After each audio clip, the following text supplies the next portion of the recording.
What was that? Where's that voice?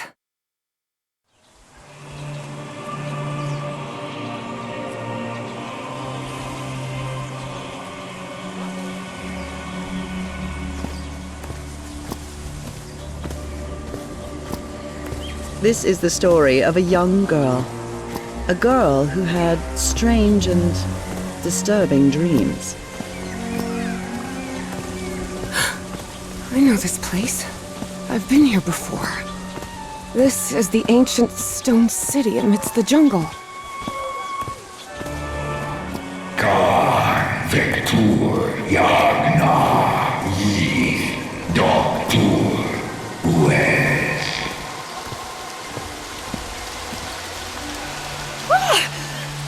Oh, sweet Jesus.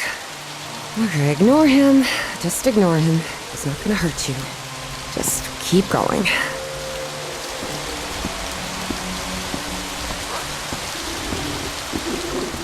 This constellation. Where am I? This is not the Earth. Kan Vector Yagna Yith. In other words, find a statuette and save my race.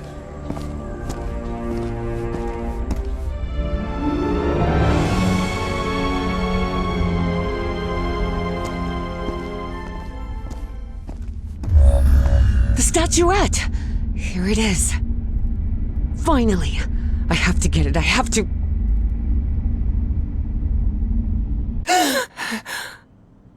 This is the story of Evie Drayton. Quick. Before I forget. Where did I put my notebook? I have to write everything down. Looking for answers was part of Evie's observant nature and analytical mind. Her recurrent dreams began shortly after a period in 1956, when she'd completely lost consciousness. Spitsbergen Island and Svalbard. Apparently I researched this area of the Arctic thoroughly during the time I lost consciousness. This photo was taken during my amnesia. I don't remember anything about it. When I saw this picture, I couldn't believe it. It's the same statuette I always see in my dreams. I've searched every astronomy book at the Miskatonic Library, but none of them contain any reference to this constellation.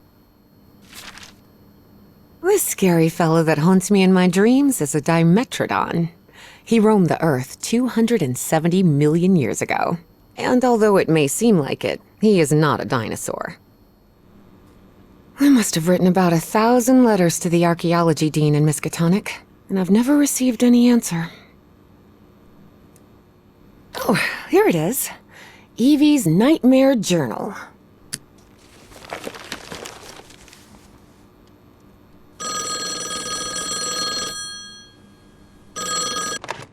Yes? Is this... are you Evangeline Drayton? That's right. Who am I talking to? I am the Dean of Archaeology at Miskatonic University. I believe you wanted to ask me some questions, right? Yes, of course.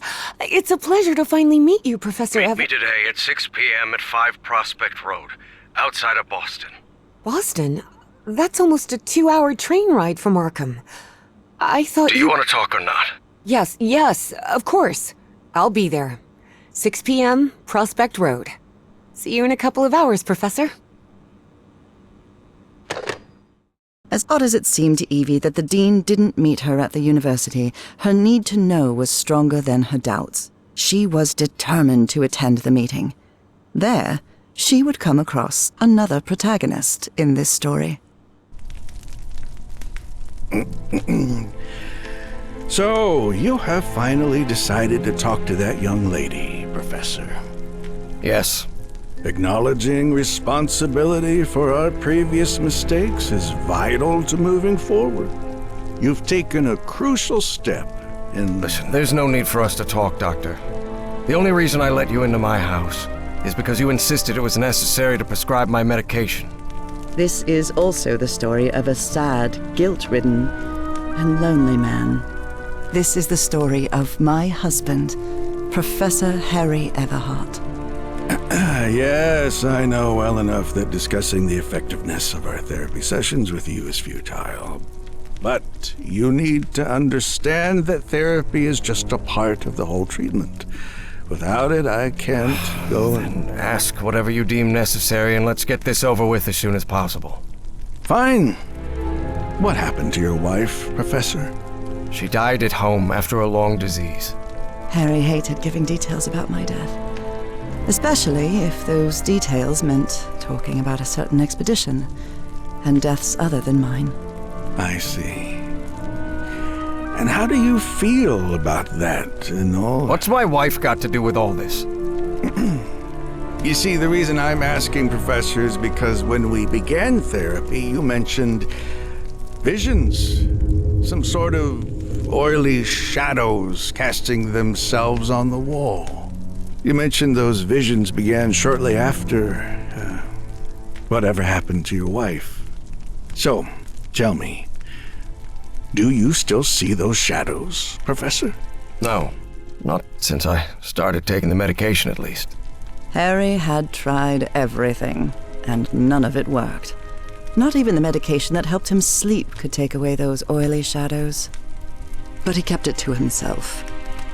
Listen, there is something different I want to try in today's session. I believe hypnotherapy might... Don't even think about it. Hypnotism is a scam. Professor, with all due respect, I believe you're mistaking mesmerism with hypnotism. Even so, if you want me to prescribe the... You won't give me my medication unless I submit to your quack experiment, is that it? I'm deeply sorry you see it that way, Professor. But I need you to trust me in this. Then go ahead. Wave a pocket watch in my face if that's what you need to do. There's no need for pocket watches, Professor. The sound of a metronome will be more than enough. I need you to relax and free your mind. And think of something pleasant. A fond memory, if you will. Something that took place here, in the Everhart Manor. A fond memory? In this place? It wasn't easy for Harry to find a fond memory in the same manor where he had spent an extremely unhappy childhood. Maybe. December 1930. The last Christmas my wife and I ever spent at Everhart Manor. She insisted on coming, despite my parents never approving of our marriage. But that was the kind of person she was. Interesting. Tell me more about it, Professor Everhart. Every time I gave her a present, I prepared a little scavenger hunt. She loved it. She loved solving my stupid riddles. As you may have noticed, this story has more than one protagonist. And though I am not one of them, I believe I, Nora Everhart, play a crucial part in it. Can I open my eyes now, Harry? Not yet. We're almost there. Let me open the door and... Now, open your eyes. Oh, look what you've prepared. It's another one of your scavenger hunts, huh? Of course, old pal. Now, if you want your present, you'll have to earn it. Lovely.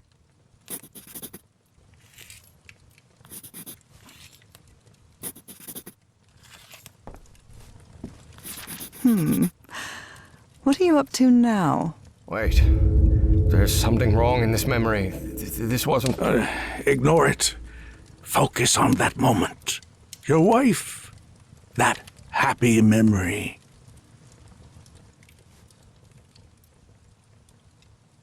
I'm seeing those oily shadows in here. Why am I seeing those shadows? Focus, Professor. Keep remembering. This darkness. Everhart Manor. But my house is not... Professor, don't drift off. Keep going.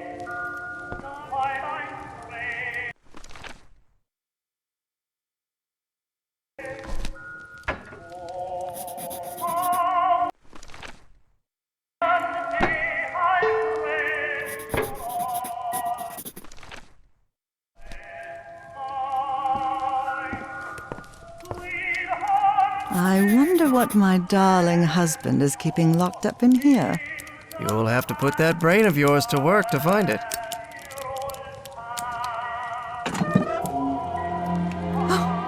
Harry, I can't believe it! It's that statuette! And it even has a black ooze orb. Just what I wanted for Christmas. No. Wait. What do you mean a statuette? Don't touch it, Nora! Keep going, Professor. It's important. Where is the statuette now?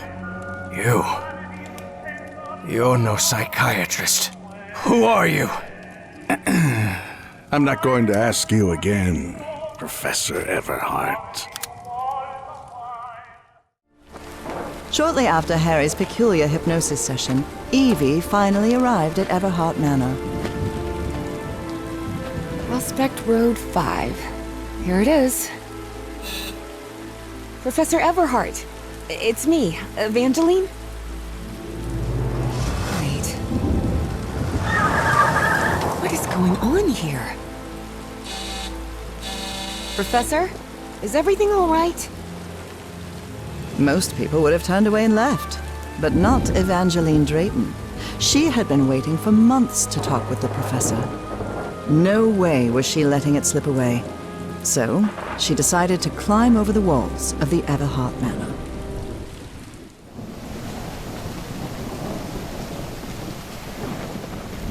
Ugh. This looks like something straight out of Tales from the Crypt. Hey, that window is open.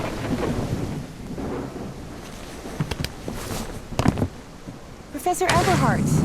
It's me, Evangeline.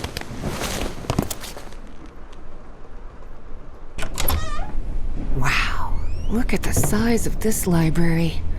It's almost as big as Miskatonic's.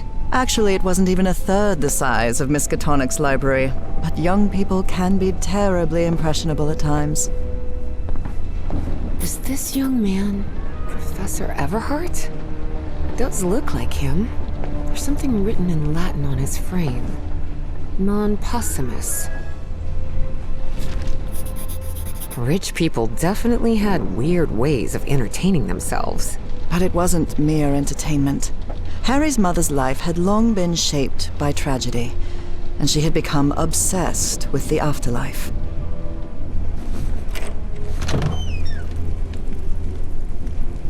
This must be the professor's office. The greenhouse and the mausoleum.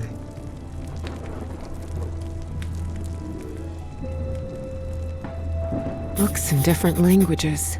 Spanish, Italian, German, Latin. Looks like one is missing. Good heavens above, would you look at the size of this place? Gosh, this is so beautiful. Yeah, it's a woman's grave. Nora Everhart. This must be the professor's wife. Evie found it hard to believe that the recluse living in the abandoned mansion had ever loved anyone. But he had. Truly and profoundly. Darn it, this door is locked.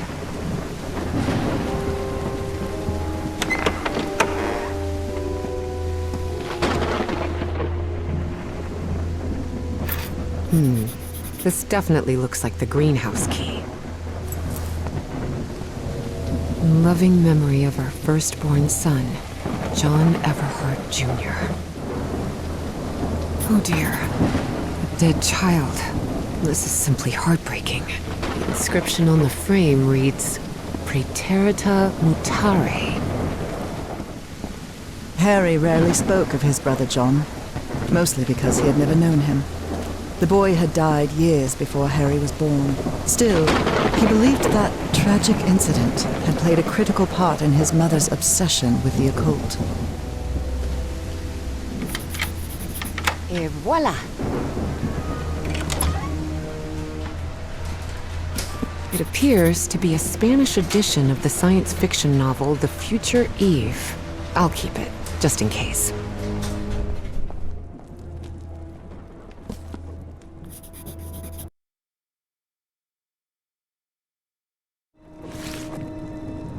secret compartment? Evie had never been good with languages, least of all a dead one like Latin. Even so, she managed to grasp the general meaning of the phrase. We can't change the past, but we must anticipate the future. Unbelievable. There's some kind of secret compartment in the fireplace. Feels like a mystery novel. Looks like a music box of some sort.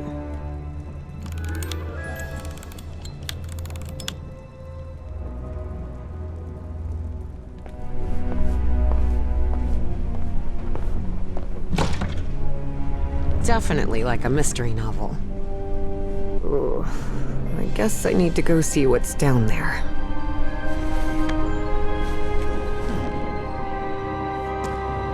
Professor!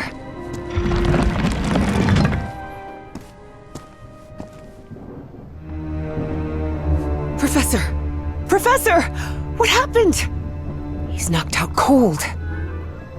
The statuette's broken. And the sphere. Shattered to pieces. I wonder if I...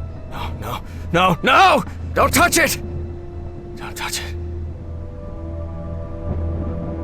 Introductions between strangers are always a bit awkward. But in Evie and Harry's case, things were even more uncomfortable, due to the unusual circumstances under which they had met. How are you feeling, Professor? Considering I was assaulted, knocked unconscious, and someone tried to rob me in my own home, I suppose not all that well. Evie didn't know where to start. So, she took the most formal approach. We haven't been properly introduced. I know who you are, Miss Drayton. We had an appointment today. And I can also imagine what it is you want to talk to me about. Evie was taken aback. He knew? So Professor Everhart had read her letters after all. I suppose you have some questions for me, so go ahead. What is, or was, that statuette? You haven't touched any of the pieces of it, have you? No. You made that very clear. Good. Because that black orb is made of... Harry thought of telling her the orb contained the blood of an elder god that came from beyond time and space. But he chose not to frighten Evie for now. a very dangerous substance. Dangerous? What do you mean? Is it toxic? Worse than that. I've seen people lose their sanity and their health just by coming into contact with that substance. I read in a Herald article that the statuette was found in an excavation in Virginia. Is that correct? Yes. In the caves near the Rappahannock River. It was led by a professor from Miskatonic, right? Paisley or Presley? Nathaniel Wingate Peasley. Yes, Peasley. Do you think it would be possible to speak with him? No. He passed away a few years ago. Of natural causes. Or so I hope. Statuette is in pieces. What happened? I destroyed it. You destroyed it? Yes. It was better than letting it fall into the wrong hands. Evie felt frustrated. After all the effort it had taken to get Professor Everhart to agree to talk with her about that statuette, and on that very day, that curmudgeon shattered the relic into 1,000 pieces. Who's responsible for all this? For the robbery? Dr. Frog in the throat. Who? My psychiatrist. Or so I thought. I never should have brought him here. I've been too careless. But there has to be more, right? More of those statuettes. I really doubt it. Are you sure? Because I'm convinced of it, Professor. And why are you so convinced of that? I've seen them. In my dreams. What are you talking about? Dreams about strange and ancient artifacts brought Harry bad memories. For personal reasons. My dreams. I mentioned them in my letters. You remember? So, I've long dreamed of a place. It's an ancient stone city, hidden in the jungle, from prehistoric times. And there are more statuettes like that one, all holding those black orbs. Miss Drayton, you better forget about... So, if Peasley found that statuette in Virginia, maybe there could be more there. Listen to me, Miss Drayton. Maybe in those caves I could find more... Enough of that! How could you be such a fool? Haven't you listened to a single word I've said? Don't you ever think of going near that cave in Virginia! Professor, you can't be serious. I need answers. Of course I'm serious! I forbid it! Are you done yelling now? All right. Now that you've calmed down, I'll tell you that I'm a grown-up, and you can't prevent me from going anywhere. And while we're at it, my mother taught me manners. And as far as I know, if it weren't for me, you'd still be locked up behind that fireplace. So maybe now's a good time to show a little gratitude. It had been years since anyone argued with Harry, and for the first time in a long time, he felt that an interaction with another human being had been authentic. Perhaps not very enjoyable, but authentic nonetheless. That fireplace can be opened from the inside, Miss Drayton. Oh, well, But even so, I owe you an apology. You've taken quite a risk without even knowing me, Miss Drayton. So, thank you. all right. Apology accepted. You're completely determined to go to those caves, aren't you? Yes, absolutely. You're right. I can't stop you from going to Virginia. But how do you plan to get there from Arkham? Well, I don't know. I hadn't really thought about it. I don't think there's a regular bus service, is there? No, there is not. So here's my proposal.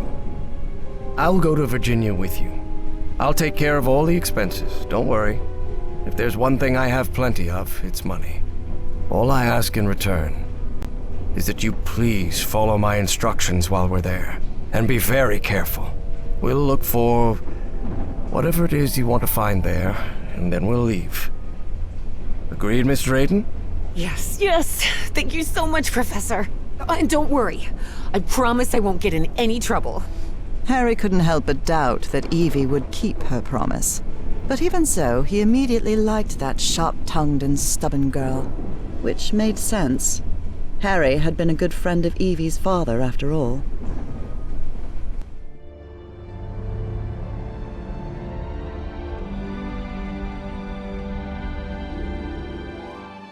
Here we are, the Rappahannock River Caves. But this place is closed off. It is indeed. Apparently one of the excavation members died in there. An archaeologist named John Teague. That's why the government shut down the dig shortly after the statuette was found. Wait, so what we're doing here is illegal? If I told you that we were trespassing, would that stop you from going in, Miss Drayton? Not really. Then go ahead, please. Here, take one. We'll use these to stay in touch. Apparently, the cave branches off into countless tunnels, forming a maze where it's easy to get lost.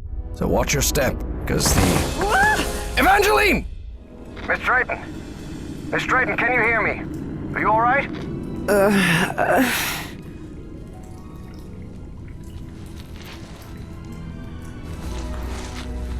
Yeah. I think so. I'm safe. I'm on the path. Follow the excavation trail. It'll lead you to the underground lake. A lake? In here? Yes. The water from the Rappahannock seeps through limestone, so there's a complex hydrological system inside the cave. Beasley mentioned they had come across the statuette somewhere around that lake.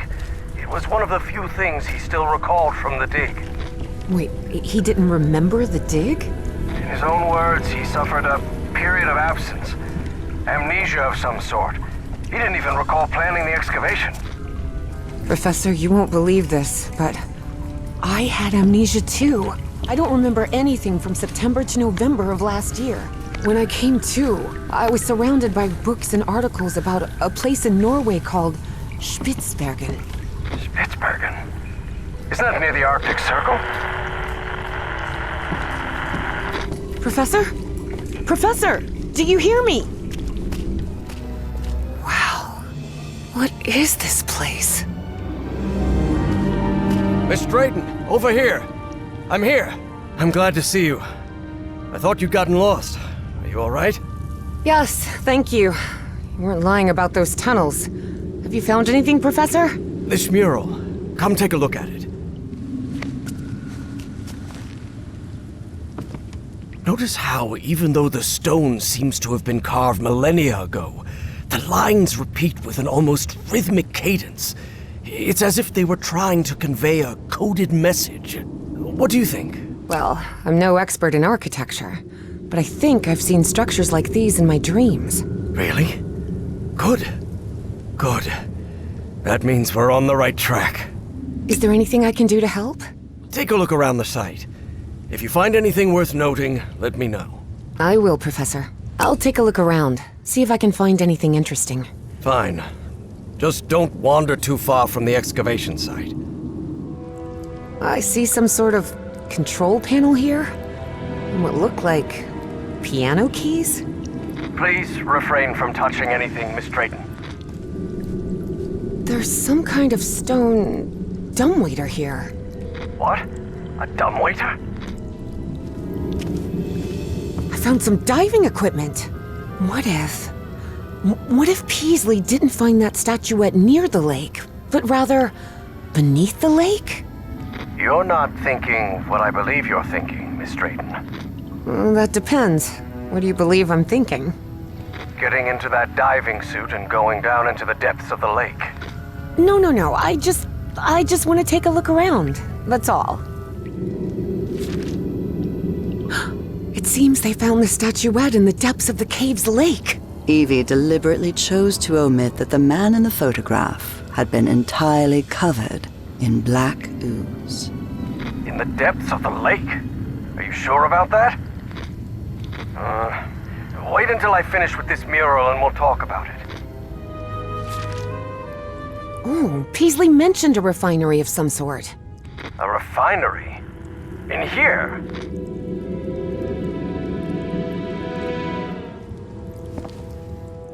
There's another mural. Looks like instructions of some kind. Just a series of steps to follow. Instructions, you say? Well, this is all quite fascinating. You won't believe it, but I managed to get the whole diving system working. The suit is ready to... What? Didn't I tell you to leave that damned suit alone?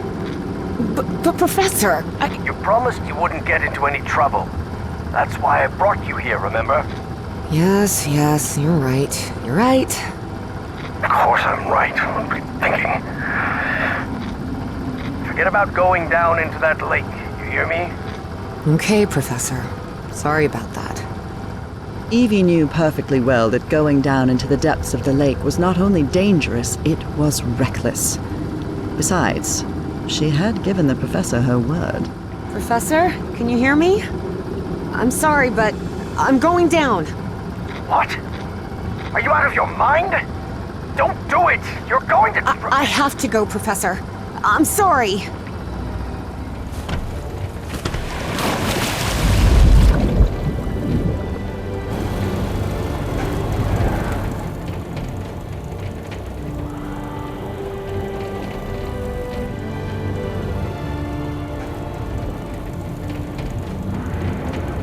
Wow.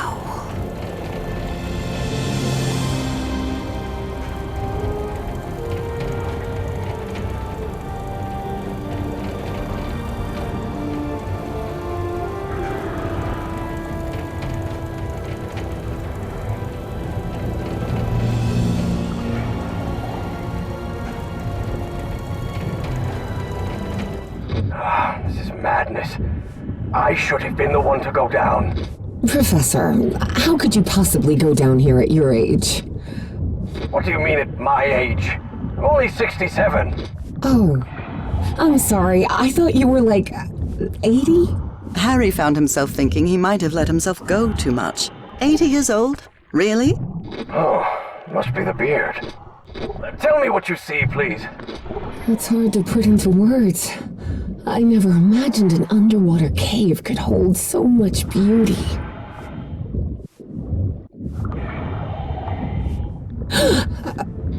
What's happening? This place is full of black liquid waterfalls? Miss Drayton, please. Turn back at once and return by... Oh no. No! I'm trapped! There's a column of black ooze behind me. Oh God, what do I do? Keep calm, Evangeline. We'll find a way out, all right?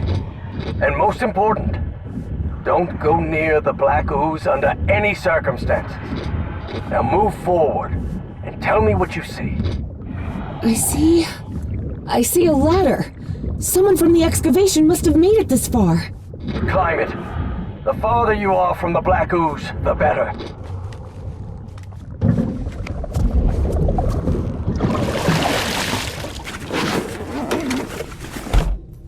I'm out of the water. I think I'm in the refinery Peasley talked about. Professor, there's another mural here. Looks like a creature carrying the statuette and breaking the black ooze flow. So that statuette repels the ooze? It's odd, but it's our only choice. I can see one of those murals in here, but this one is massive. Wait a minute. I know this. I've seen this hundreds of times. In your dreams? No, at the university. This is a blueprint. A technical drawing.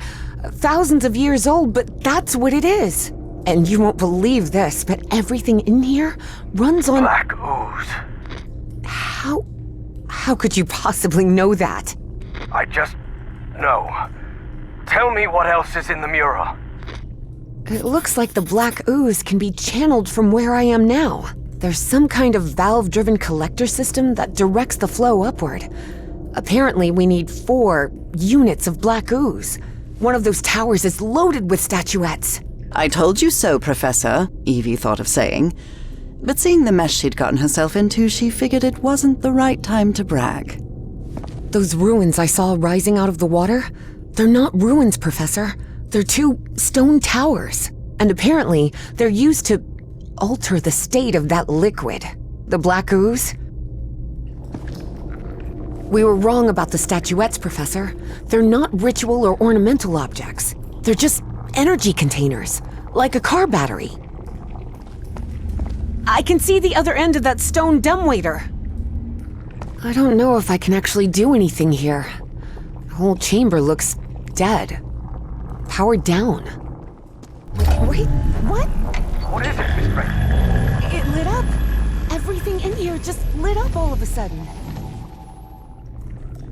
Looks like I can't pump this up until the big tank is completely full of black ooze. All right, I think I've got it. I've redirected the black ooze upwards, so... Yes, something's happening up here. Let me take a look.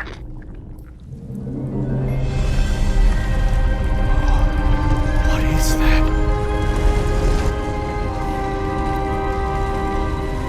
Harry's fascination was growing. Here he had living proof of an ancient civilization with technology beyond anything he had ever seen.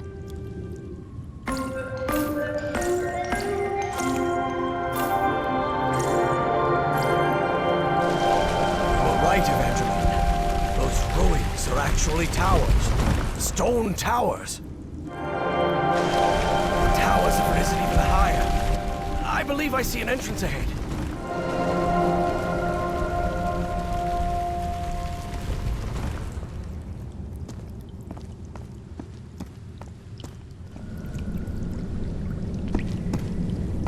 Oh my. What is it, Professor? You were right.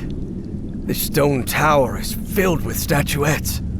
For many years, Harry had been haunted by that statuette. Still, he felt reassured to find that none of these held a sphere of black ooze. The statuette fits perfectly. That's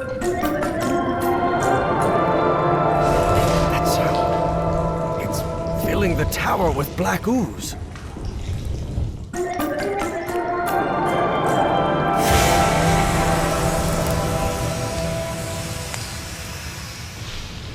Purple hue.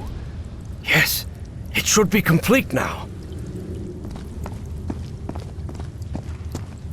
Harry glanced uneasily at the freshly made black orb.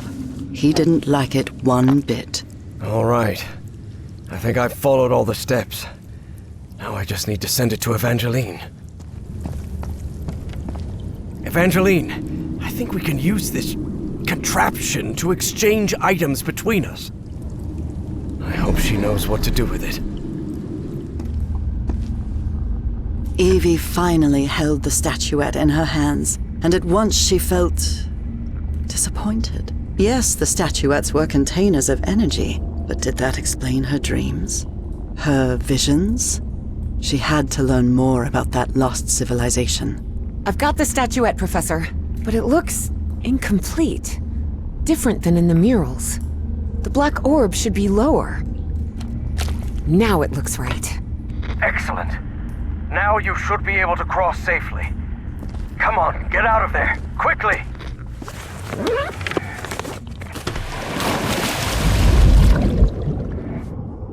Can you...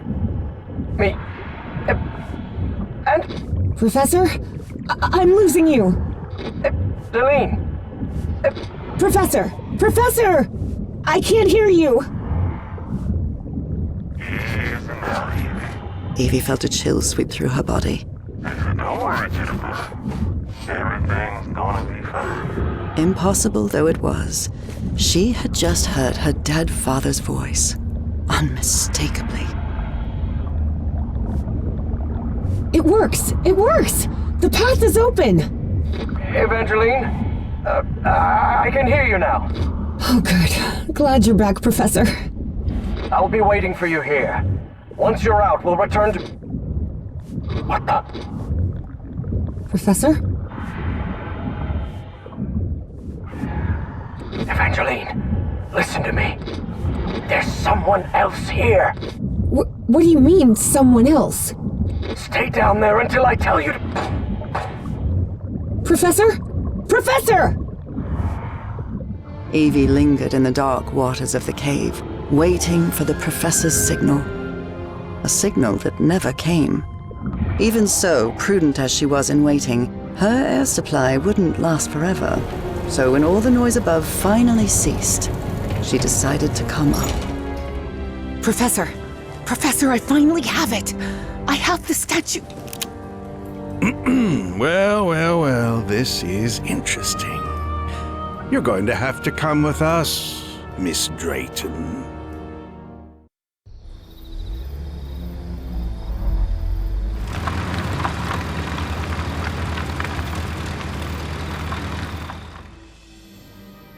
Wake her up. Welcome back, Evangeline. Finally, this is also the story of an obsessive, manipulative, and ambitious man. This is the story of Caleb Bowen. Wait, where am I? I'll be the one asking the questions here, girl. My name is Caleb Bowen. I work for the United States government. Bowen often made that claim, though it was at best a half-truth. Sure, he'd worked for the government once, but that was a long time ago, and he'd been running solo for years. Do you realize that you trespassed on a site closed off by the United States government? And more importantly, that you were seen in the company of Professor Harrison Everhart. You may not know this, but Everhart is a subversive individual. We suspect he may be working for the communists. Bowen kept lying. He knew Harry could be many things, but a communist was definitely not one of them. I don't believe you. You're lying to me. Oh, not at all, Evangeline. I'll show you who Professor Everhart really is. Your father's name was Franklin Drayton. He and his brother Moses ran a workshop in Benoit, Mississippi called Drayton Motors. He died in a work accident in San Francisco in 1934. Is that correct? You've been investigating me? What kind of... Shut up and listen to what I have to say. Do you recognize anyone besides your father in this photograph? Wait, is that Professor Everhart? Oh, correct. Everhart led an expedition to the Pacific in 1934. Your father was part of that expedition. That was the only truth Bowen told during his conversation with Evangeline. Your father didn't die in San Francisco, Miss Drayton. He died in excruciating agony, alone and abandoned, on an island in the Pacific, and all because of Professor Everhart. I bet he never told you that, did he? In fact, every member of the Everhart expedition died or disappeared under mysterious circumstances. Even the professor's wife, whose strange illness was the impetus for the expedition, died under equally mysterious circumstances. I didn't die under mysterious circumstances. I died in our bed, holding Harry's hand. But Bowen had no interest in telling that part. No, that can't be. Someone would have found out. Oh, not at all. If there is one thing Professor Everhart has, it's money. Enough to buy off the press for their silence. Evie was in shock and full of doubt. The professor was a withdrawn and sullen individual and, frankly, really hard to deal with, but could he also be responsible for her father's death? Despite her doubts, she kept silent, and wisely so. She still didn't trust this Bowen fella, regardless of his claim that he worked for the government. Now you know the kind of person you've gotten involved with, Evangeline. And the kind of trouble you're in. I have a few questions for you. For your own good, I suggest you cooperate. That platform beneath the lake in the Rappahannock River caves, how did you manage to activate it? You want me to explain how to activate that platform? It's easy. Go on. You just have to stop being a dim-witted weasel. Don't test my patience, little girl. You don't know what I'm capable of. Don't listen to her, Pharaoh. You must have recognized the girl's cognitive pattern, I'm sure of it. She even mentioned a period of amnesia. Just like Peasley. I hope you're right. Evangeline had not the slightest idea what those two men were talking about. Next question. You said a word while you were asleep. Pna-ko-tus. Do you know what that means? I don't know. It's just a word that appears in my dreams. What dreams are you talking about? My recurring dreams. I see a civilization in ruins that... Evie stopped dead in her tracks again. Maybe she said too much. She didn't know if she could really trust this man. Final question. Have you heard of someone named Dr. West? I've never heard that name in my life. I swear. This is a waste of time, Pharaoh. It's obvious the girl is hiding something, but there are more effective and less traumatic ways of getting that information. You're right. Proceed. I told you everything I know. I promise. No, you have not.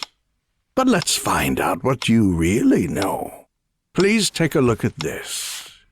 Do you understand this language? Even though it was written in those puzzling characters, Evie understood the book's title. Narcotic Manuscripts. Non-linear displacements toward the Great Library and reversible transfer of cognitive pattern. Tell me, Miss Drayton, what's written in the book cover?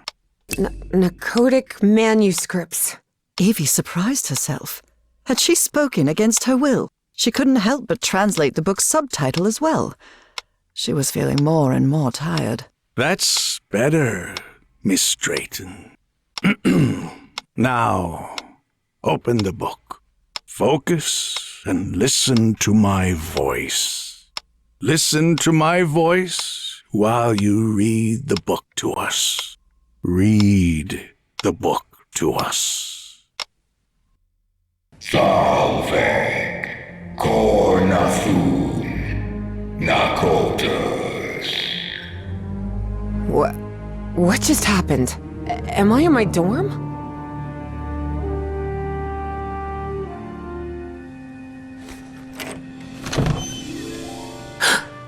Oh no, Evie was not in her dorm room.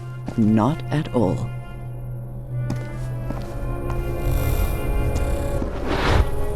Hey! Over here! Evangeline!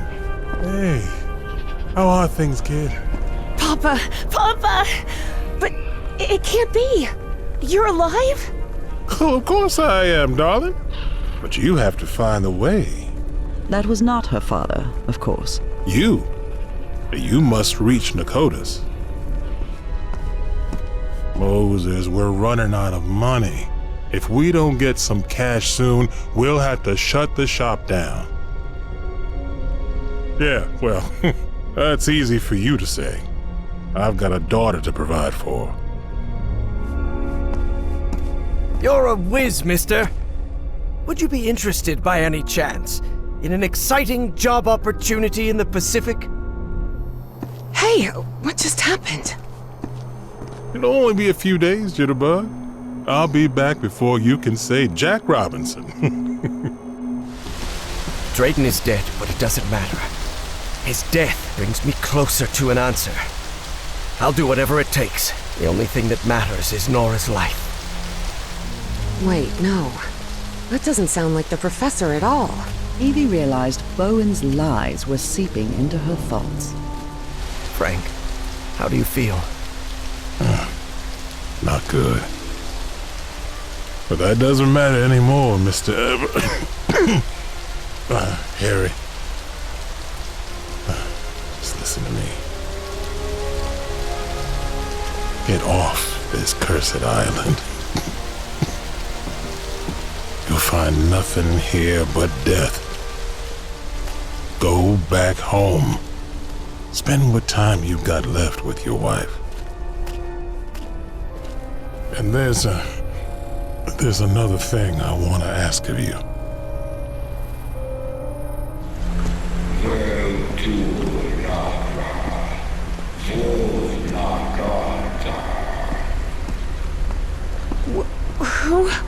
Who are you? Salve, Cornathun, Pna-ko-tus. The great engineer? Salve, Cornathun, Pna-ko-tus.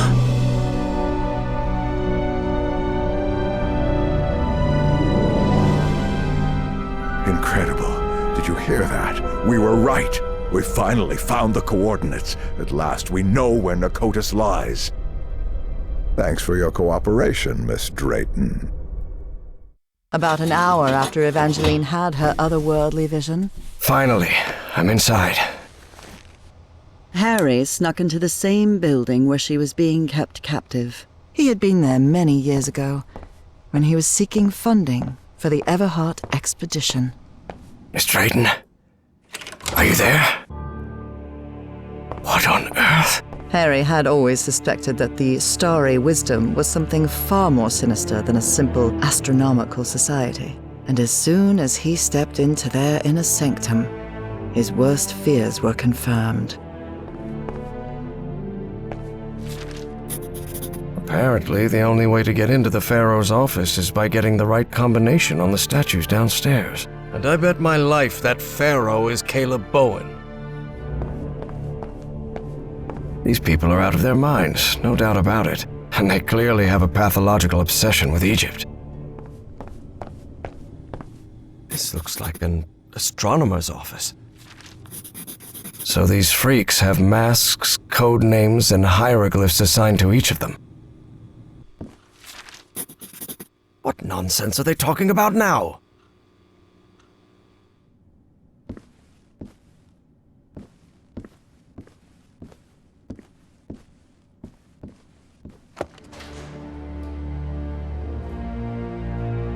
That elevator. It must be the access to Bowen's office. Evangeline has to be there. I'm sure of it.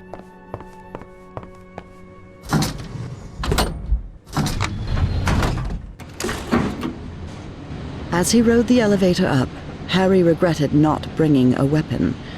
What if Bowen was still up there?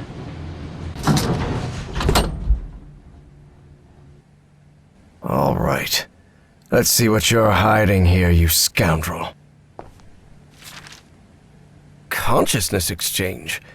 Is he talking about mind swapping?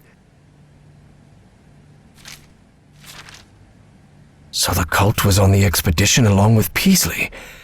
How long have they been behind all this? Spitsbergen. That's the place in Norway Evangeline mentioned. Evangeline had to be on the other side of that door, no doubt about it. Let's go, Miss Drayton. We have to get out of here.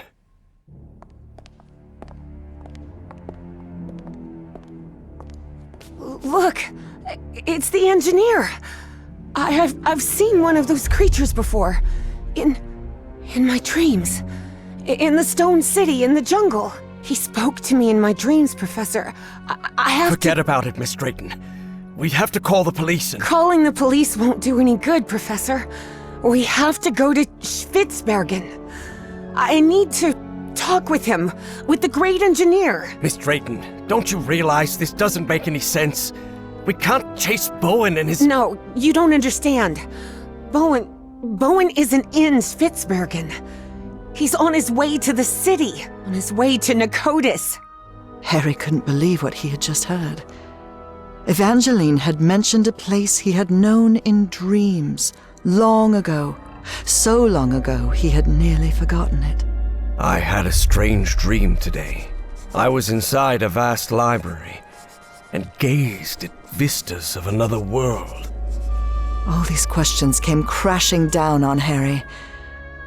And suddenly, he wasn't so convinced anymore. Before boarding the plane to Norway, Evie and Harry talked about the trip. About where they'd be stopping over. About what they'd do once they got to Spitsbergen. They talked about bringing plenty of warm clothing and gear and supplies to make it through.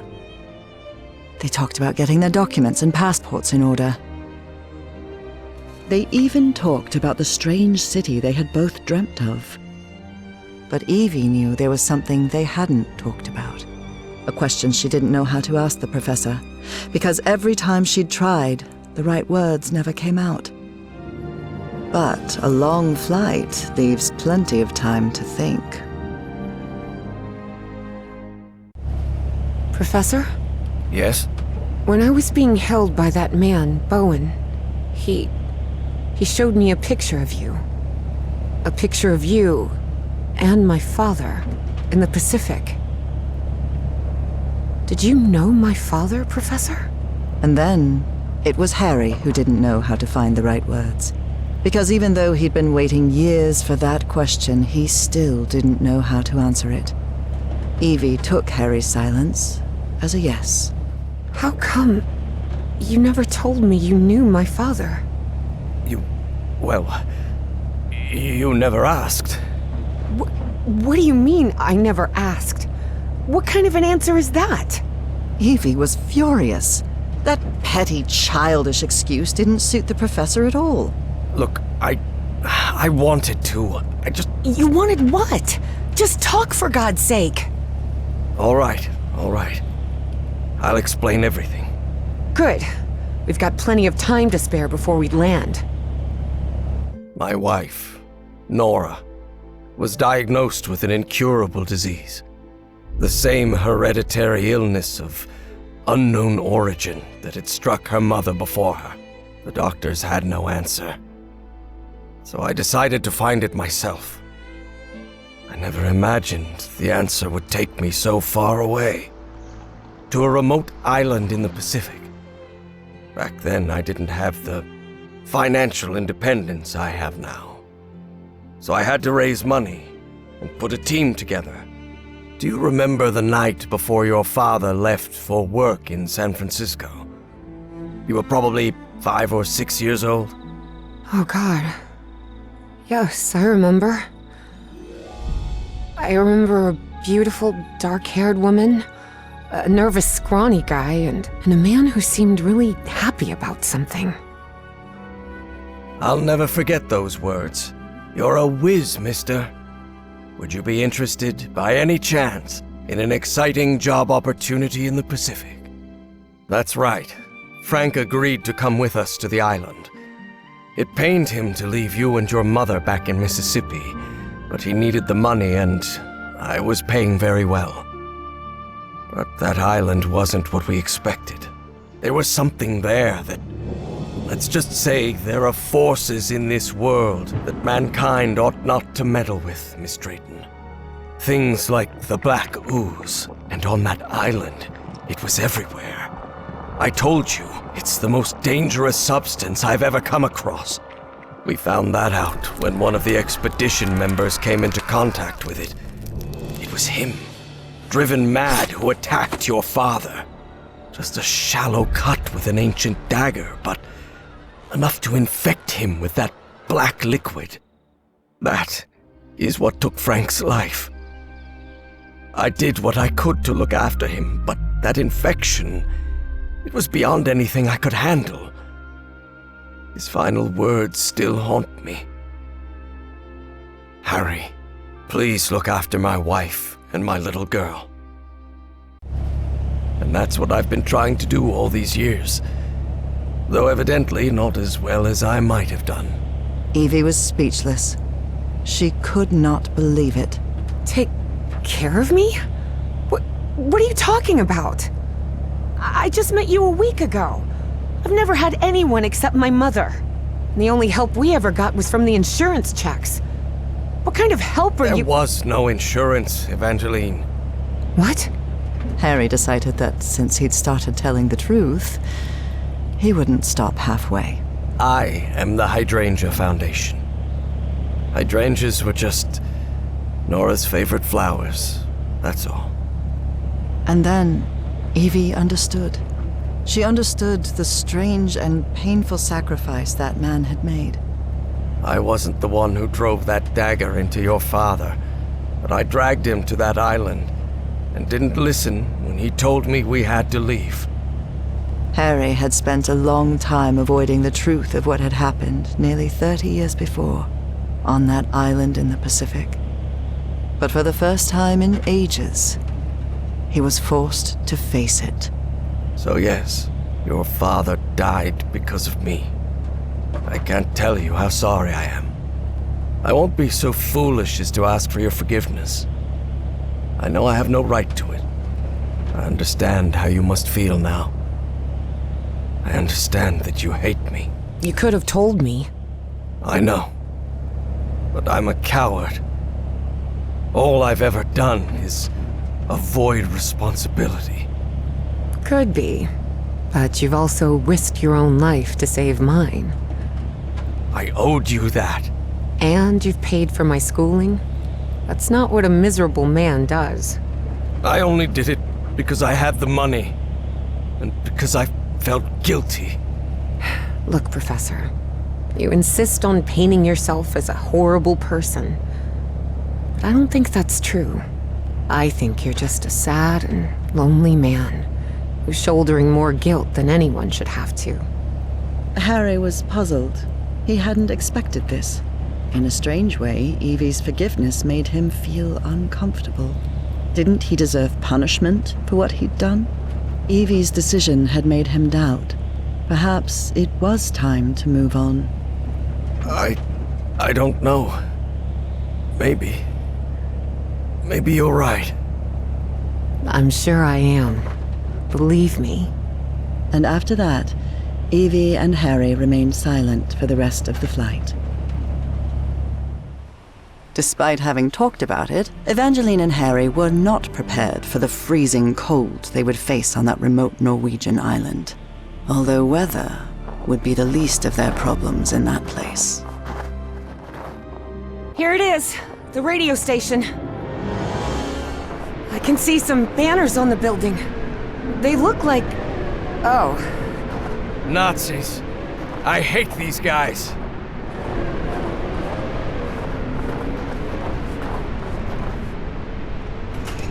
Just as I thought.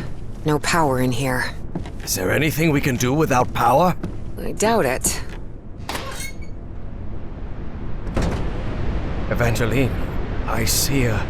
Harry hesitated to say the words because of how absurd they might sound. space ship of some sort? A spaceship? You mean like a flying saucer?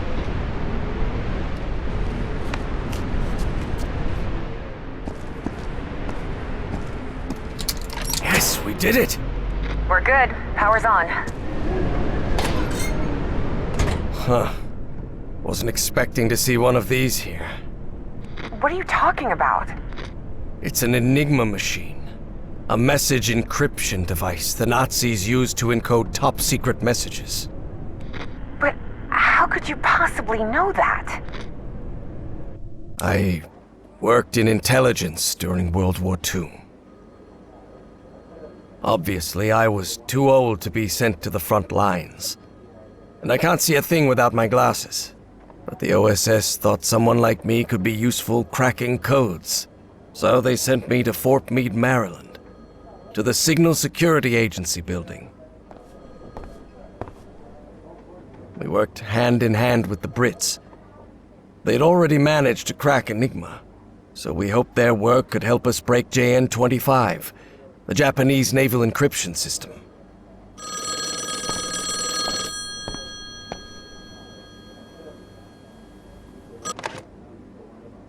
Yes? Hello, my dear old pal. Nora, it's so good to hear your voice. How are things going over there, my love? Well, you know they won't let me tell you anything about what I do here, but we're making progress. Mostly thanks to the British. Blimey, who'd have thought the bloomin' Brits saving our hides? Yes, they are, Nora. How are you feeling today? Have you had any fever this morning, or...? I'm fine, Harry. I'm more worried about you, actually. How are they treating you in Maryland? Are you eating well? Yes, I can't complain, but I feel like I'm wasting our time. I should be making the most of every day there with you instead of... Listen to me, Harry. We both know there will come a day when I won't be by your side anymore. But it doesn't make sense to live waiting for that moment. Besides, you're not going to live forever either, old pal. One day you'll kick the bucket too. You know that? Oh, that's what I call a cold comfort. Why? What do you think happens when we die? Oh, I think that one day the body just malfunctions. The heart stops pumping blood and brain activity ceases. And after that, you stop existing. Gee, isn't that a bit depressing? Oh, you asked me what I believe, not what I'd like to be true. So what would you like to happen after death, then? Oh, I'd like to open my eyes and wake up in our house in Englewood. We'd both be young again, and you wouldn't be suffering from your illness. I wish I could believe that. Well, I do. So when your time comes, I promise I'll be waiting for you in our house in Englewood. Let's talk about something else. All right, Nora? Because if we keep this up, I'm going to burst into tears and lose whatever little respect the army boys at Fort Meade have for me. All right, darling. I'll let you get back to it. Crack those codes, Commander Everhart. All of America is counting on you. I'll try my best. I love you, Nora. And I love you, Harry. I'll talk to you soon.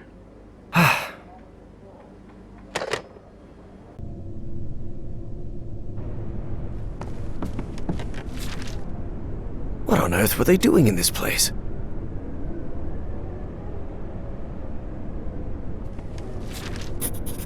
ZNP-C. Sounds like a secret Nazi project, doesn't it? Operation Weserübung. The Nazi occupation of Northern Europe. An encrypted message.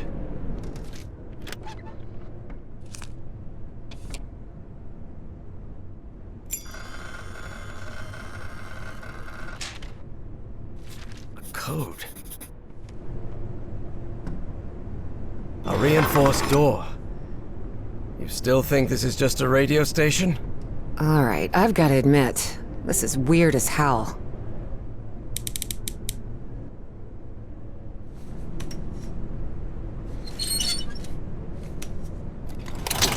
At last, we did it, Evangeline.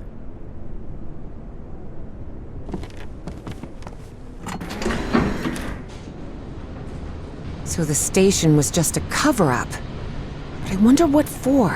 Whatever it is, we're going to find out. And soon.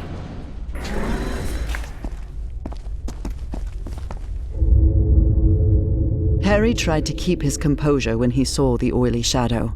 He didn't want to alarm Evie.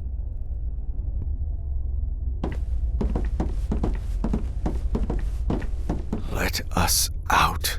They locked their own people in here. How could they? They're Nazis, Evangeline. They're not exactly the good guys.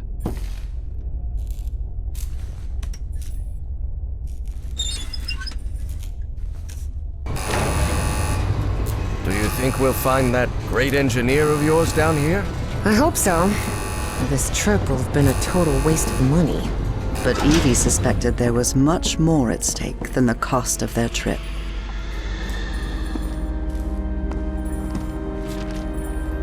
A liquid that reacts to sound, like in the Rappahannock River caves. It references a creature. You think that might be your great engineer? Yes, sounds like it. Harry held his breath. The black shadows were back again. But then... What the hell is that thing? You can see that too? That sort of cloud of black smoke? Of course. It looks alive. A diving suit. I hope you don't think I'm letting you go back down in that thing again. No. Unless there's no other choice, Evie thought. Offices, control room, Chronos lab. That must be it. We have to go through to the other side.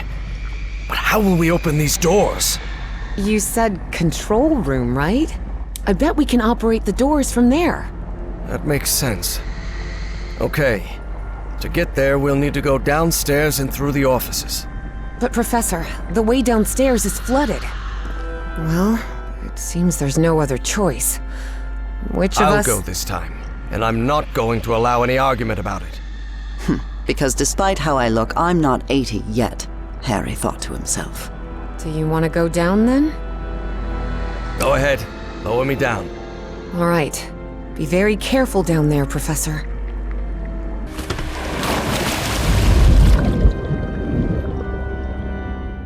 They must have tried to break into that flying saucer and then release the black ooze. Do you see any black ooze around? All around, yes. I'm pretty sure it was the ship's fuel.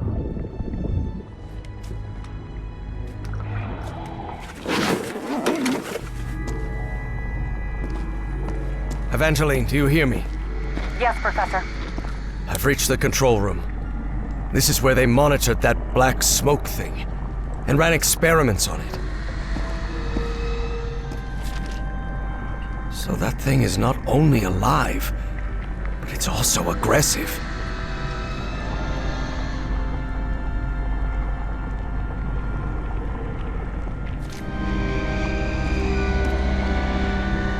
Evangeline, there's a panel here. Maybe it'll open those doors. Professor, look. That thing. It's moving into the next chamber. Your turn, Evangeline.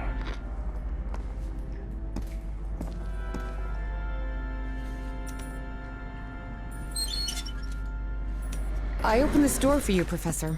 You can leave the control panel. I think we're safe.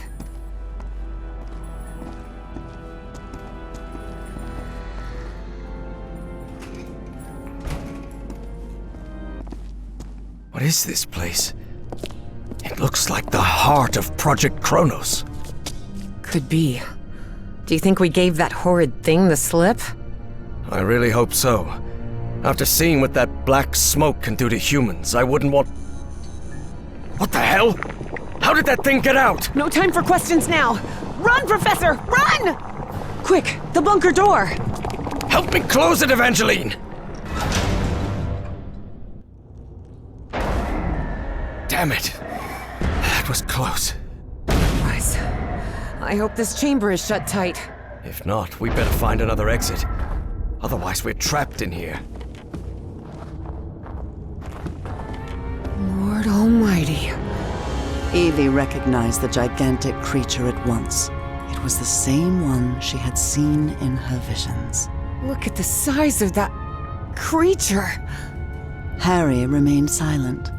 He was in shock, but not because the sight of that creature bewildered him. Quite the opposite. Something about it felt disturbingly familiar. So the Nazis called the black smoke things polyps.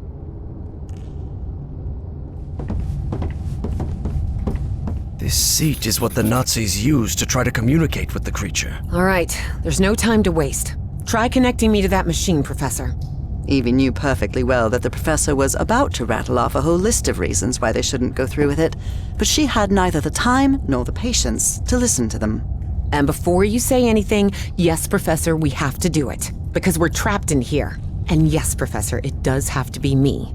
Because I'm the one who has dreamed of that creature. And the one who understands its language. I know you're trying to protect me. But I need you to trust me. Just this once? Before the argument had even started, Harry had to concede defeat. You're impossible, do you know that? That seems to power the machine connected to the chair.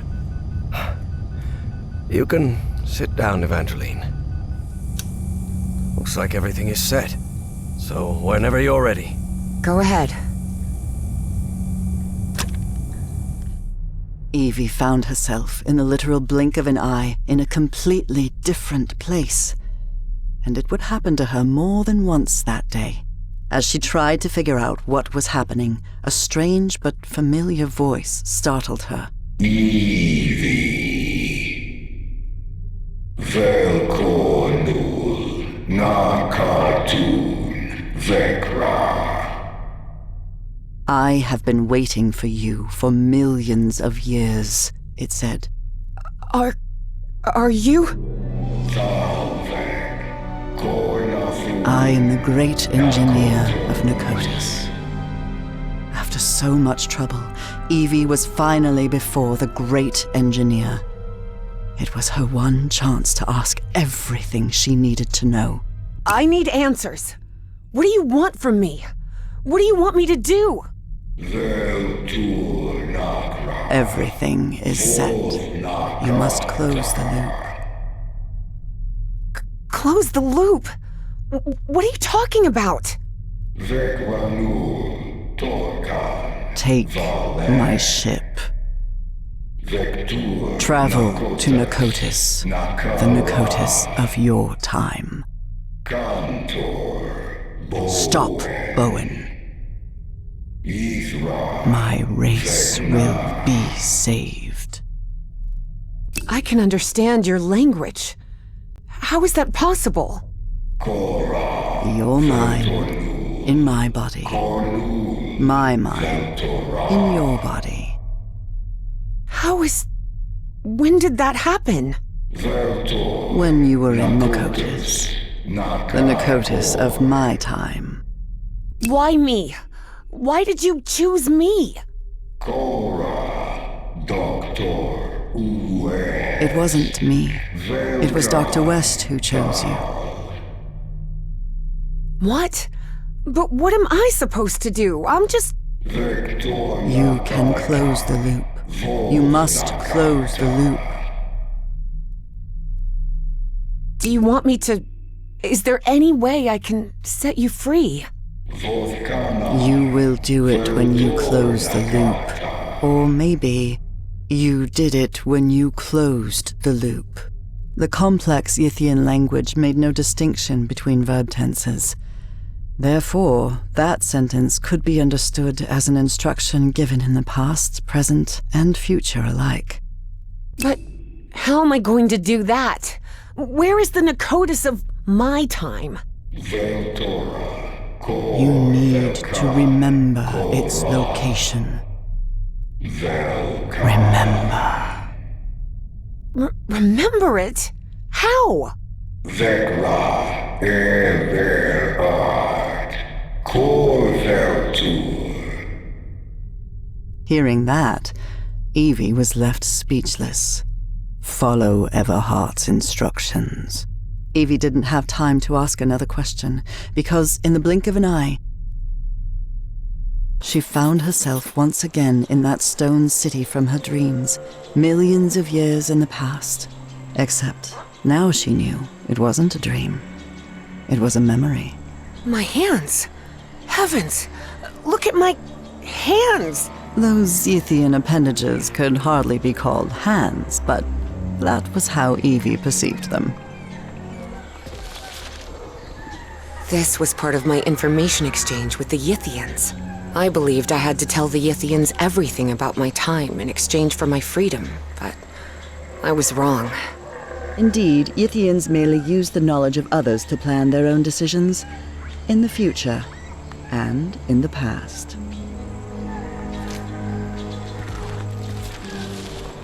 Looks like I also took notes of what happened here in Pna-ko-tus.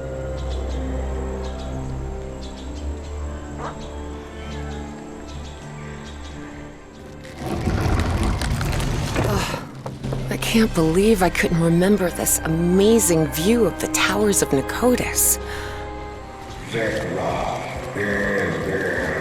Find Everhart's notes and follow them. But where are Everhart's notes? Where can I find them? I always thought my dreams didn't take place here on Earth, but now I understand that this is how Earth used to be, millions of years ago. Specifically, when the Earth's landmass was fused into one continent, Pangea.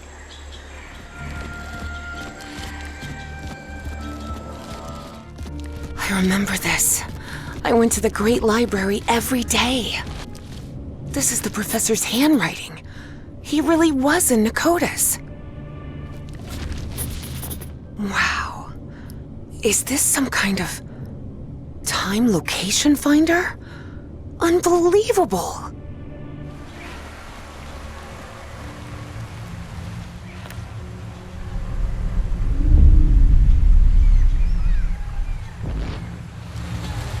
Yes! This is the constellation I've been looking for!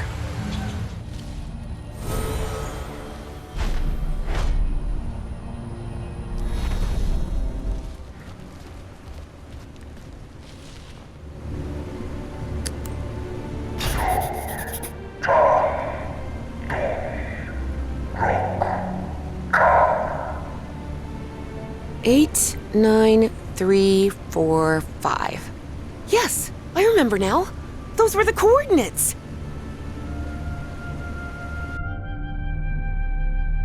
Great engineer, I know where to find the Pna-ko-tus of my time, but all I have are Yithian coordinates.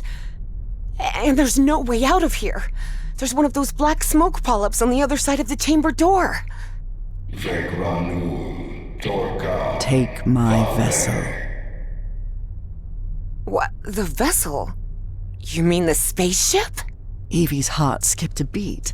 Piloting a flying saucer was something straight out of a science fiction novel. But the vessel door won't open. How am I supposed to... Your mind is now fully synchronized with the Yithians. Travel to Pna-ko-tus. Stop, Bowen. Close the loop. But what about you? I can't just leave you trapped here. It is irrelevant. Close the loop. And with those final words, as Evangeline blinked, she found herself standing before Harry, back inside the Spitzbergen bunker again. Evangeline? Can you hear me? Are you all right? Yes, Professor. I'm here. I'm just a little bit dizzy. Well, did you manage to talk with that thing? What did you find out? We have to use the spaceship to get out of here. What? How? Did that creature give you a crash course in flying saucers or something? No, it's not that. But you have to trust me again, Professor. Harry realized there wasn't much of a choice. It was that or remain trapped in that chamber forever.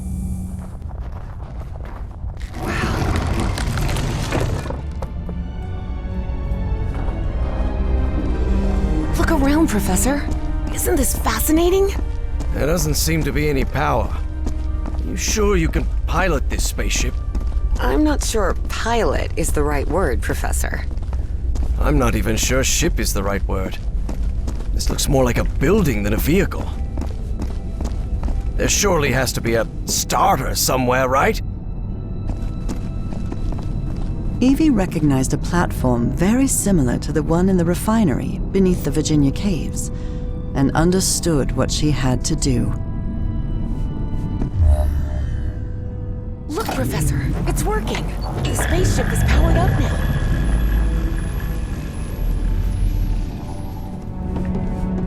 It looks like an autopilot, but it doesn't just maintain altitude and course. It moves toward specific coordinates, which they express with numbers.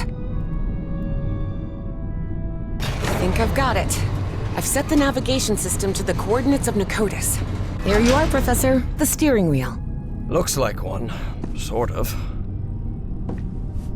Can you help me with this, please?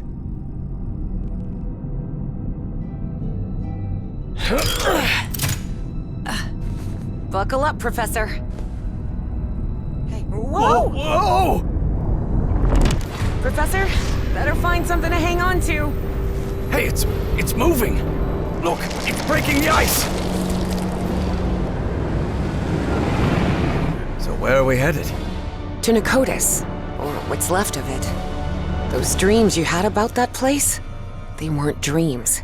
You were there, millions of years ago. Millions of years ago? What are you talking about? The great race of Yith can transfer its mind to the past, present, or future. At some point, they exchanged minds with you. Good heavens. Can you imagine what that must be like? To move freely I through— can imagine what the Nazis would have done if they'd gained that power. And don't forget, that Stahl fella still is among Bowen's gang of kooks. I'm not sure which I hate more, kooks or Nazis. In any case, I don't think anyone should meddle with that knowledge. As I've told you before, there are things we shouldn't... Evangeline, can you hear me? Evangeline? Oh, for heaven's sake, what's happening to you now? time and space? Evangeline found herself in an unfamiliar place in an instant. For the fourth time in just a few hours. Oh, come on. Now what? What's going on? The difference was that this place didn't look like a Pna-ko-tus construction at all. Nor was she inside the body of an alien creature. It just looked like the future. Why am I connected to this machine? And is this... This isn't my body. Where am I? Evie jolted in shock. If she was in this body, then who was with Harry on the spaceship to Pna-ko-tus? All the cables seem to lead to that room. Oh no. That's Caleb Bowen. So Bowen had gotten his way after all. How else could he be leading a top-secret research project for the government? And then Evie thought of something worse. What if Dr. West was none other than Caleb Bowen himself? Dr. West. So this is the person behind everything that's happened. So this machine is a mind-swapping device, just like the Yithians.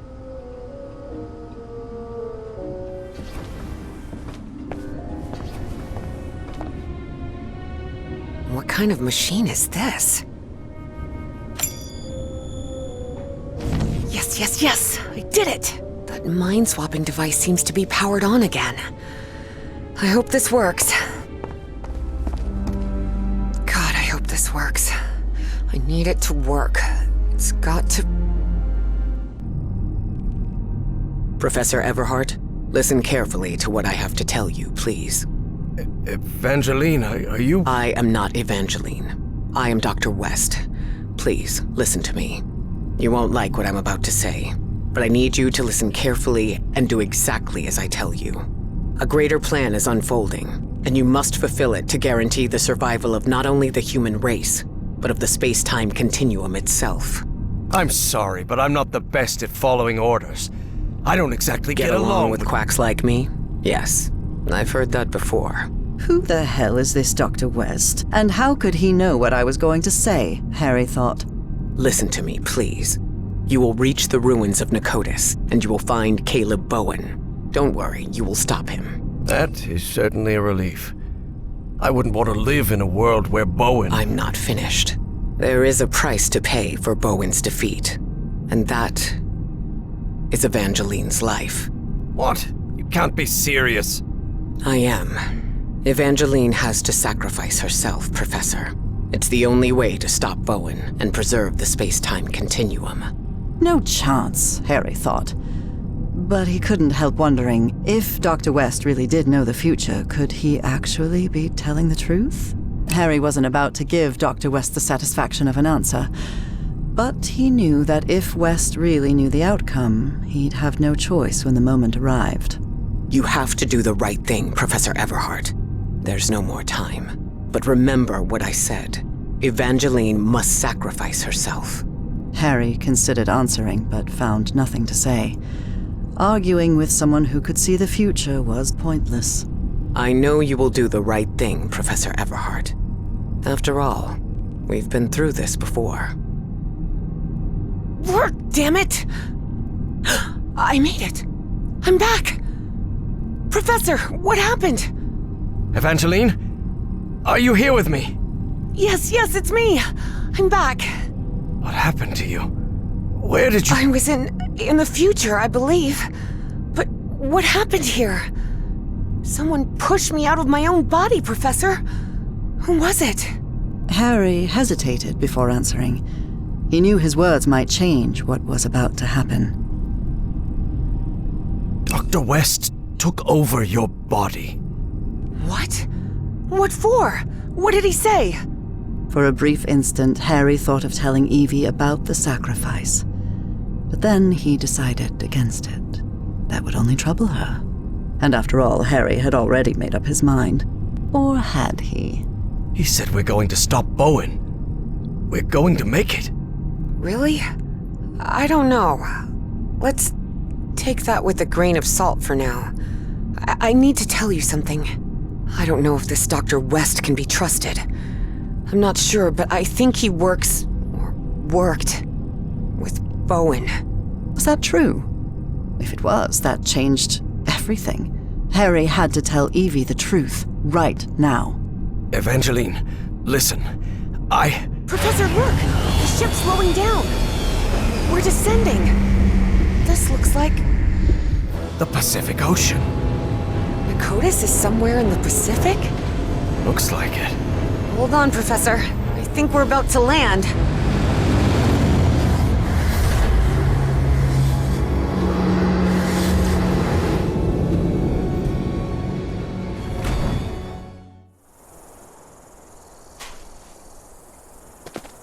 Red sand. This must be the Great Sandy Desert.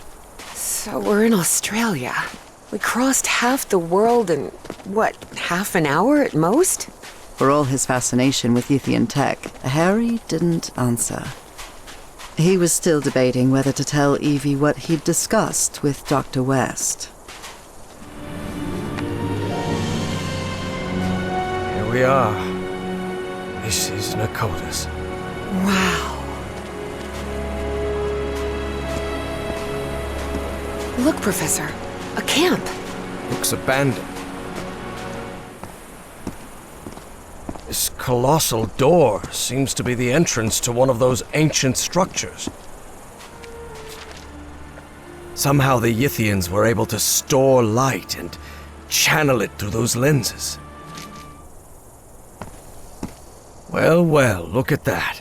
Ever since he got some black ooze on him back at Harry's house, Eugene Kingsley's health had collapsed, and he died not long after reaching Australia.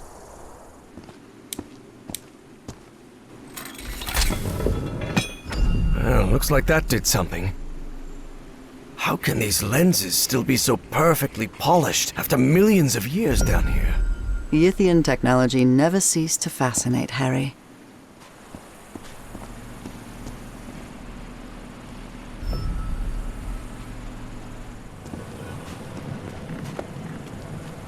Yes, I opened it. The door's opening. Let's move ahead. Any sign of those polyps, Evangeline? Not that I can see. There was no sign of the polyps, true. But there was no sign of Bowen either. Good lord, what happened here? Looks like they ran into those smoke things. Well, there's one of those cultists dead on the ground. Bowen and Stahl had a last-minute argument over how the mind-swapping machine should be used. It didn't end well, especially for Stahl, whose dream of a 1,000-year Reich died right... Look at this architecture. Does it look familiar to you? Professor, this looks like the archives. The great library from my memories, but back then it was full of life. This place is in ruins. Makes sense, Evangeline. Millions of years have passed since you were here. This is breathtaking. If this is the place where I was millions of years ago, the mind-swapping device must be at the top of that basalt tower.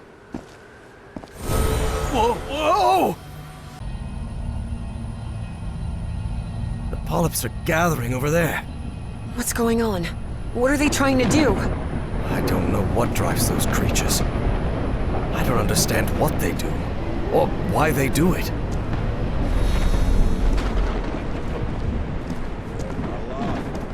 Professor, do you hear some kind of chanting? Yes, and I believe I recognize the one chanting. I don't like this.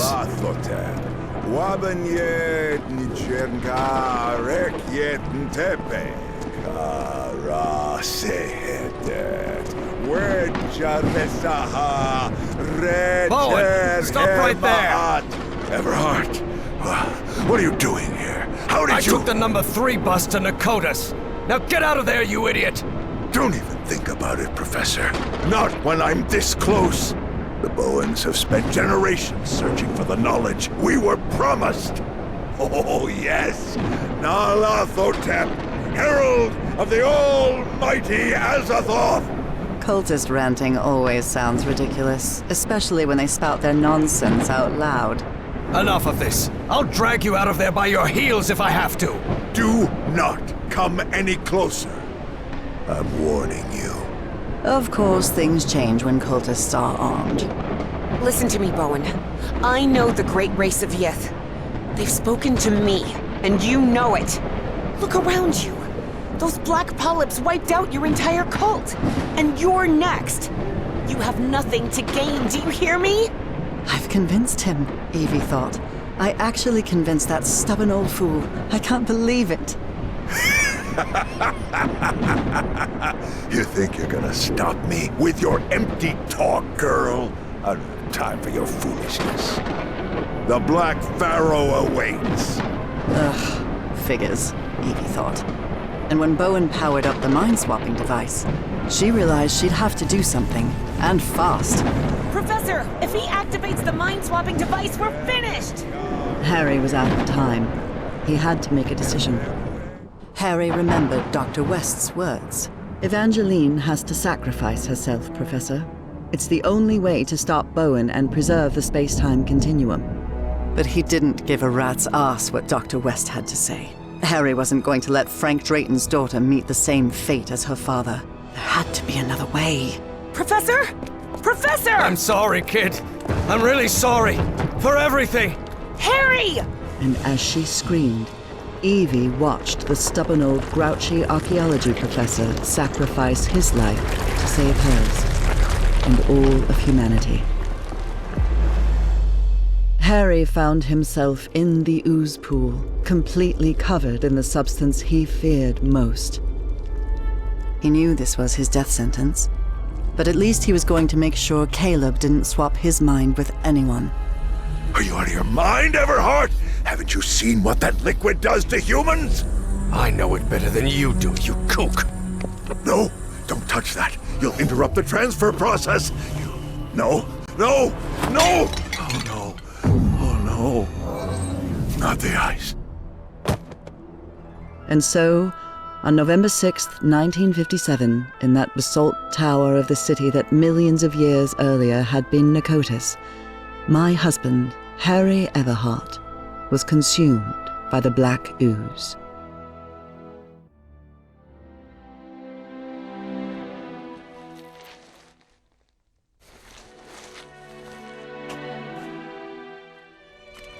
Upon waking in that infinite ocean of blackness, Harry thought that he had died.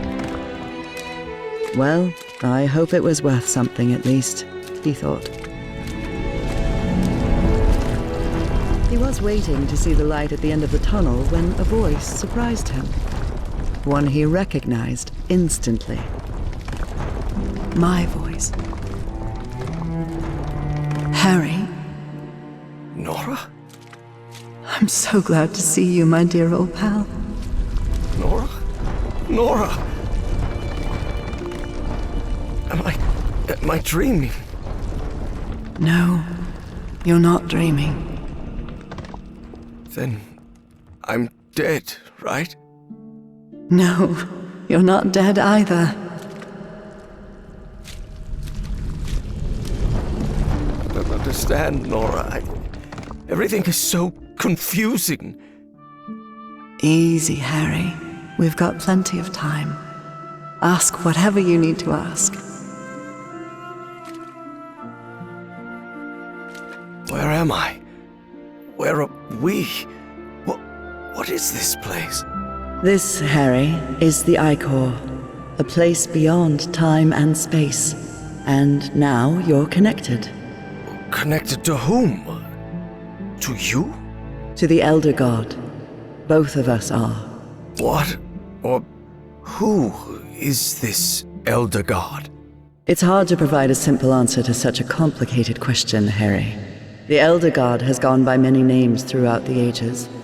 Amaterasu, Terrans, Kor Yithar, Kailamanu. His judgment is inscrutable, at times even incomprehensible. And in some way, those of us who are part of him are connected, beyond time and space. I don't know, Harry. Maybe the Elder God is simply God. How is it possible that I didn't die? I'm covered in that black ooze. The blood of the Elder God does not harm those who are connected to him. That's why it didn't harm me on the island. That's why you sent me there, remember? To be who I really was?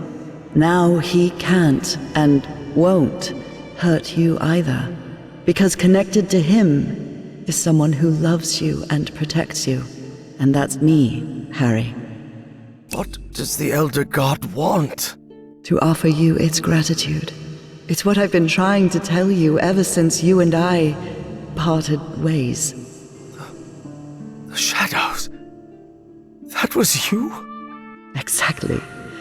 But it isn't easy to communicate with someone outside the Ichor. And I'll admit, an oily shadow probably wasn't the sight you were hoping for. And why is the Elder God grateful to me?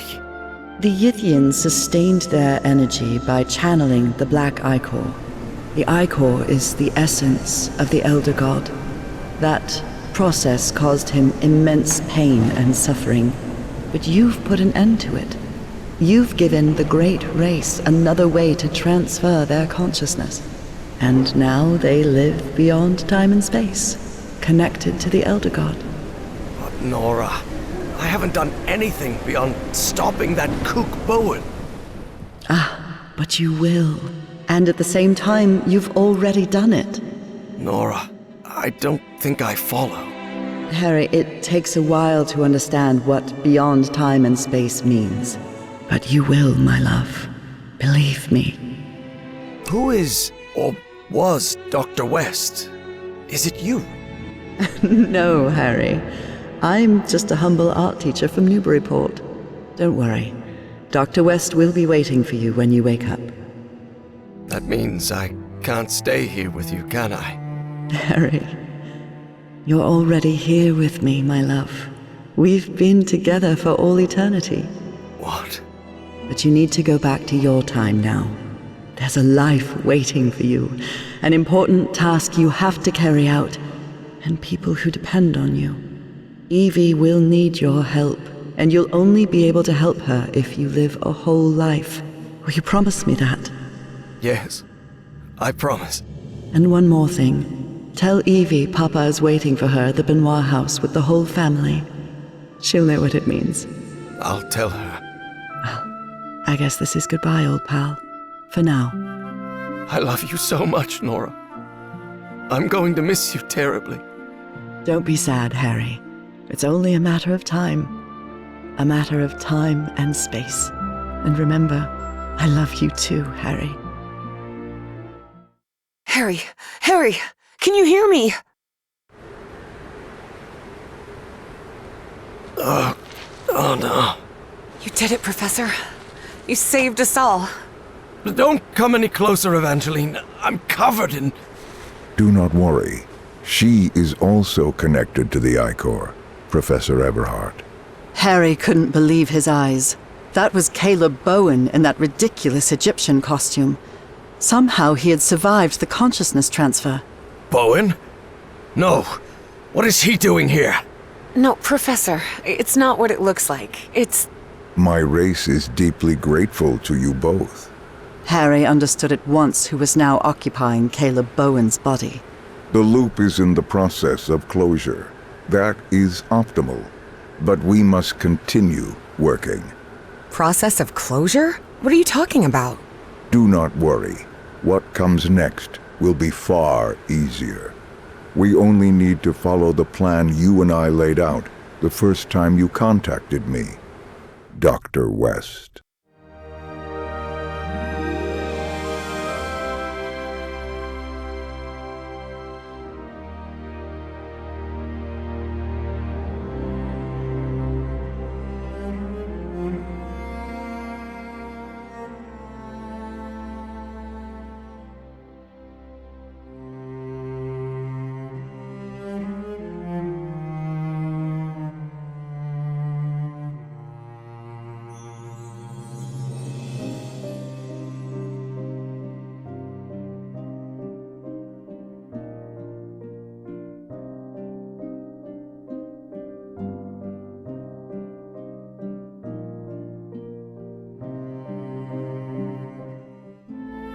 Harry Everhart died at 12:30 on May 6, 1983.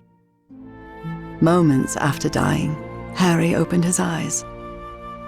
What happened? Where am I? I'm in Englewood. I'm young again. Good morning, sleepyhead. Nora! Heavens! You're certainly bright-eyed and bushy-tailed today. Maybe I should not let you slip in so much. Nora! Your hands are... What? What's wrong with my hands? I promise I washed them before making breakfast. But what about your illness? What illness? What are you talking about? I'm healthy as a horse. Hey, don't get used to me bringing you breakfast, okay? I'll be out on the porch. We've got a long day ahead of us. And all the time in the world, old pal.